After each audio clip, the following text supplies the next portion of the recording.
Between 1925 to 1931, Al Capone was the most powerful mob boss in Chicago. Born in Brooklyn, New York in 1899, during his youth, Capone joined the James Street Boys crew, where he eventually met his mentor, Johnny Torrio. He followed Torrio to Chicago, eventually helping him run his bootlegging business.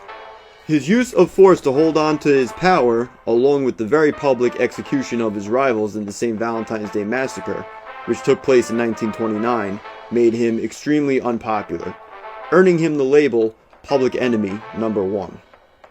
With public pressure mounting to put Capone behind bars, the government was able to send him to prison for tax evasion in 1931. Sentenced to 11 years, which he ultimately served 8, Capone suffered a stroke and then died of a heart attack in 1947. Born in 1906 in Brooklyn, New York, Bugsy Siegel was known largely for being a mafia hitman and an enforcer, although he ended up managing his own rackets. As a close associate of Meyer Lansky, Siegel got involved in bootlegging and gambling and eventually co-founded Murder Inc., the enforcement arm of the mob. In 1936, Siegel moved to California and began developing rackets out there for the mob bosses on the East Coast. While there, he began courting the favor of Hollywood celebrities and gained some fame for himself, thanks to his good looks and charm. Eventually, he began developing casinos in Las Vegas, Nevada, and with the help of his girlfriend Virginia Hill, pocketed some of the mob funds, which were intended for construction costs. Enraged at Siegel's disloyal activities, Meyer Lansky and other East Coast bosses put a hit out on him.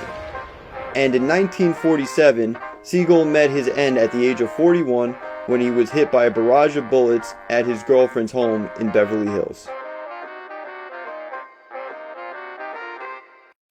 Born in 1897 in Sicily and raised in New York City, Lucky Luciano played a pivotal role in creating the National Crime Syndicate and is considered the mastermind behind modern organized crime in America, thanks to his establishment of its governing body, the Commission, in 1931. During that decade, Luciano became the most powerful mob boss as head of the Genovese crime family. After pursuing Luciano for years, District Attorney Thomas E. Dewey was able to lock the mobster up for his prostitution businesses in 1936. Serving a minimum 30-year sentence, Luciano was able to shorten his prison time by aiding the Navy's security measures during World War II. In 1946, he was deported back to Italy, where he managed to run his own drug operations in the U.S. In 1962, he died from a heart attack while at an airport in Naples.